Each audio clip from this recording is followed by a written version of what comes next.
has a 9. small blind jack 4 Gets off. out king 9 off I in the know big that blind. we're in heads up, we're supposed to open raise pretty wide. So I think this is one This is of a those hand when facing a situations. raise. It should be like a low frequency I'm 3 gonna bet. open raise two and I a have a half random big number blinds. generator on the other screen so that if I do have to make some random decisions, then I will So go ahead and usually, go like for it. It's like a low frequency 3 bet too, like in 20% these or spots so. where you These kind small of blind pre-flop, offsuit, I open raise like maybe high medium type 90% of hands. hands. I So I'm think gonna that's what roll it. GTO says. Get a 57. High numbers are And I aggressive for think me. Low numbers are Jack 4 passive. off is probably within So those 57. 94. If Okay, he it's 1 through calls. 80, then I So would call, and 81 through flop 100 is um 6, 5, is 8 gonna two be tone. We is do gonna have a be backdoor a flush draw. We do have 3 a bet for me. backdoor straight This draw. flop, I can actually Or do a actually, we little have bit a of donking gutter. on this So if the connected, seven very comes. wet flop to tone. So I think this is a I good don't think if I chance want to do it with to my hand or not. bet. Like if he checks, we just I think it's doable bet. here. Oh, okay, so he bets. I don't know if And this typically when flop I is good donk for on our these types range of or his boards, my range. range is going to be very polarized. It's going to be, all the Let me sorts of just 2 pair call. sets I have here. All the Okay. Okay, so he calls. So, So the there's gonna be 9 some comes on draws the as well. Like the turn. 9 is not a great card for me, I obviously, don't because we know if top that pair, but helps us or he not. should have more open enders than I should. Actually, well, And I guess in theory, doesn't I'm also really three help us betting some because 6-5 now we can't make a suited and some flush. 6s and 8s. So maybe flop donk isn't the same type of play it is in heads up as it is in 6 max. Nonetheless, I think turn is a pretty clear kind of start clear, thinking about his straightforward range here. check. What bets on We're the beating him flop and most of the checks time. his turn? We'd be inclined to make this I check don't with a know, 7, honestly. So I'm just even gonna check. sometimes, Another 9 or comes. even the Okay. stronger parts of our range. Okay, so the river gives us trips. It I'm still also trying to think looks what like the did he bet on the diamond flop draw with? bricks out, which is good for us. Can I value assume bet this, it but was I like a have to be C bet careful where he about was thinking sizing. where the 5, 6, Careful 8 not to go too favored big. his I think hand half pot looks or his good. range. So he bets 2 into 4, giving me like 25% equity to call. Or 25% pot us to call. I don't think our hand has much showdown value here. It's just jack high, so we're just gonna fold. It's a pretty simple, straightforward fold, I think. So he folds. Okay, we take the first pot. First hand we played the flop. It was a small line raise, big blind calls in the big blind. And according to my hand history, I was dealt king of hearts, 9 of spades. Flop comes down 6 diamonds, 8 of clubs, 5 of diamonds. Okay, and I was first to act.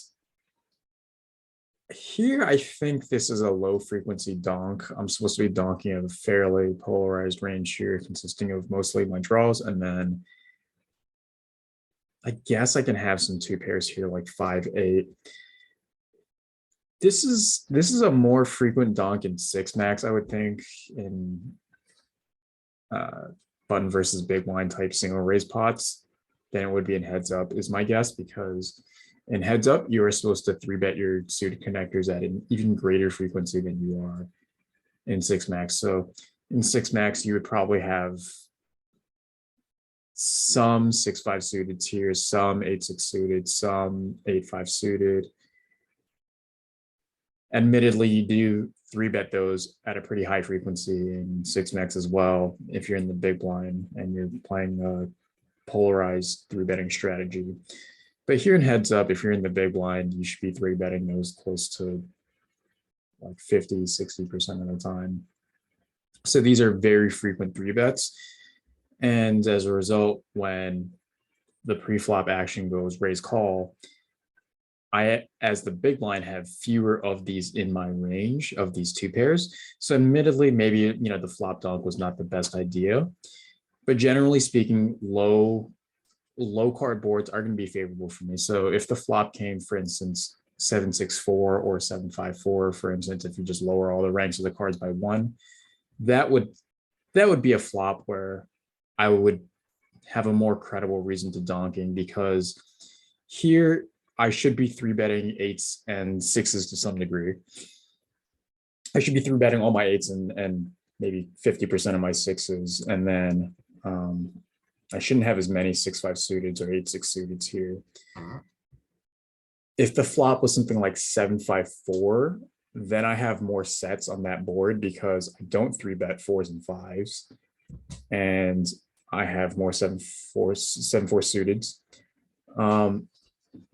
I guess the difference between six max and heads up though is I do have some offsuit region that offsuit two pairs that interact with this board, whereas with six max in the big line I would not have, for instance, 8-6 off. I would not have 8-5 off or 6-5 off, whereas I could have all of those combinations here. So my thinking with the flop donk was I've got an over and I've got two overs and a gutter. So I'm gonna donk. You know, there's useful equity in folding out. I'm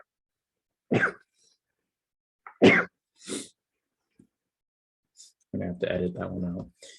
There's useful fold equity in folding out an ace, for instance.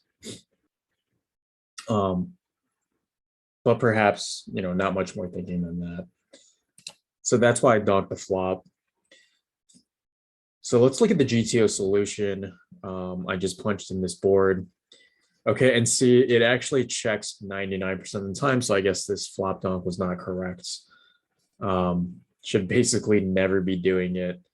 You know, you can see my particular combination was the king of hearts and the knight of spades, and you know, looking at the equities on screen or looking at the EVs on screen. I can either check or I can, well, it actually thinks that when you donk in heads up, you should be donking 2/3 or even full pot. And I didn't realize that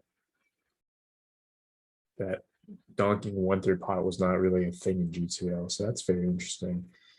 Nonetheless, I think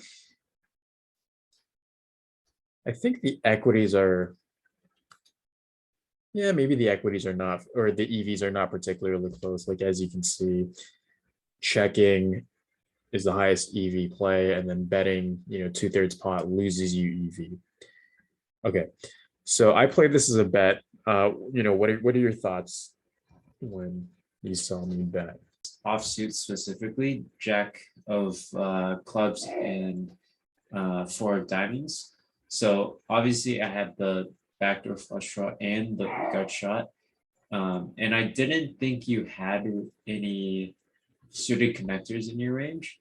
So I thought I could just call with the gut shot and take my luck. Yeah, so as you can see, I don't have any suited connectors in my range. I also basically don't have eights. I only have half of sixes, if that. And all of these sort of suited connector region is missing. And that's because if you look at this node previously, pre-flop, I'm actually supposed to three bet this all the time. I'm not ever supposed to, you know, play a call with a suited connector apparently. So here I played a donk, which is not correct according to GTO. And then you called. And I think Jack 4 offsuit here looks like it wants to fold even with the backdoor diamonds in the gutter. The type of hands that you wanna play a call with here are all going to be hands that have more equity than this, right? So for instance, if you have Jack 7 offsuit, you know, that can play a call because now you're open-ended. Now you're open-ended. You have the overcard with the Jack, same as before. You have more outs to the 9 and the 4 than you would just having a 7 here. And you can also hit a 7 and beat some of my hands that are donking with a 6 or a 5. So you typically want to have a little bit more equity than that here. You know, Jack 4 offsuit. If you look at it, either you're supposed to fold or raise, and like fold or raise are close, but fold is objectively better according to the all-knowing GTO. But the hand played out itself as a call. So then the turn was 9 of hearts. And I'm just going to also punch in that the river was the 9 of clubs.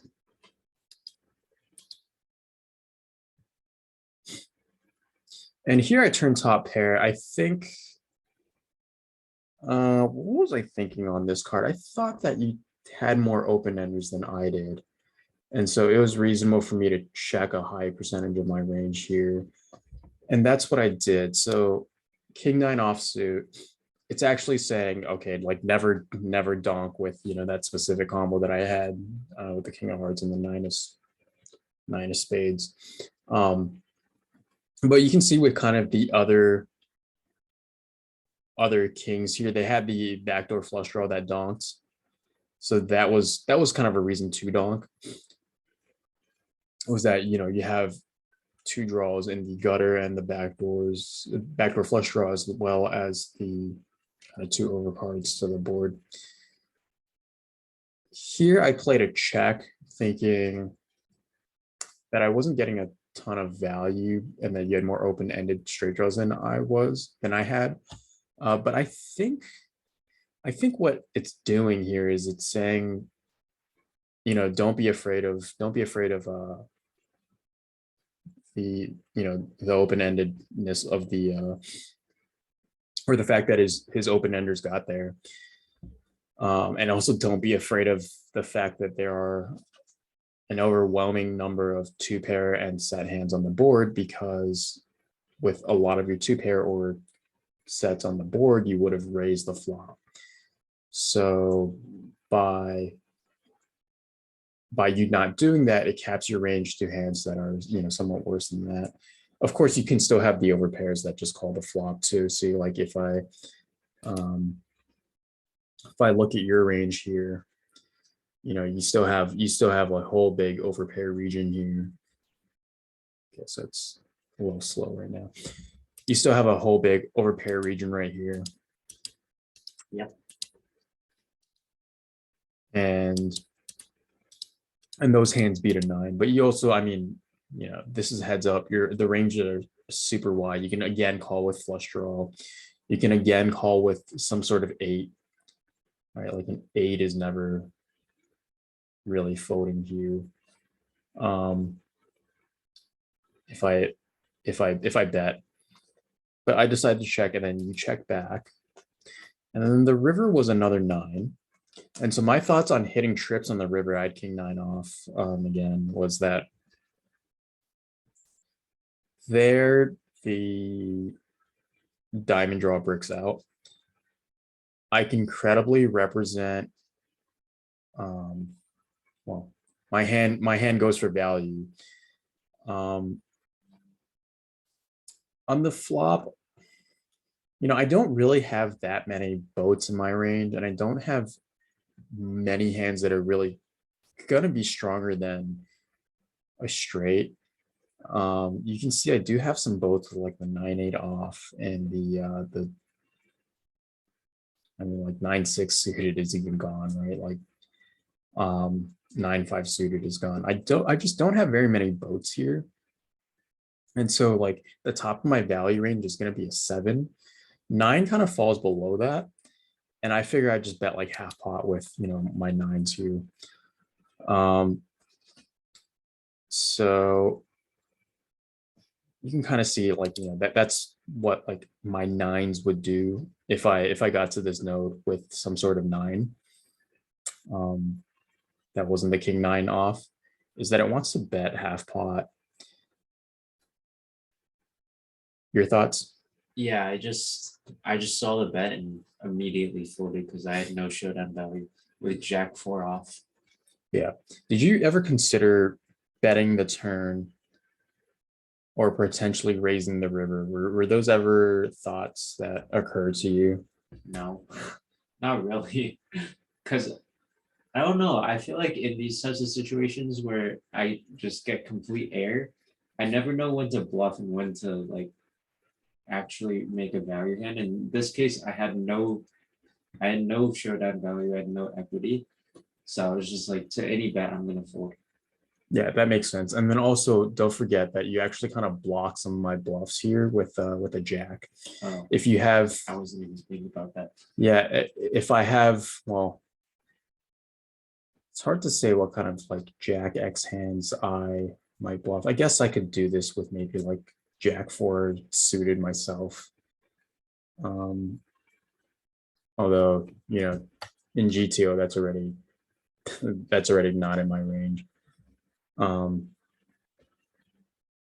Yeah, I think I could do this with some jack X myself. I think the 4 does block some of my bluffs too. So for instance, you know, I would think I would have some 4-3 suited here, and you not having 4-3 suited, or you having a 4 kind of removes the possibility that I have 4-3 suited. Because that would be a missed straight draw. All right. Yeah. Yeah, I would have missed an open ender with that one.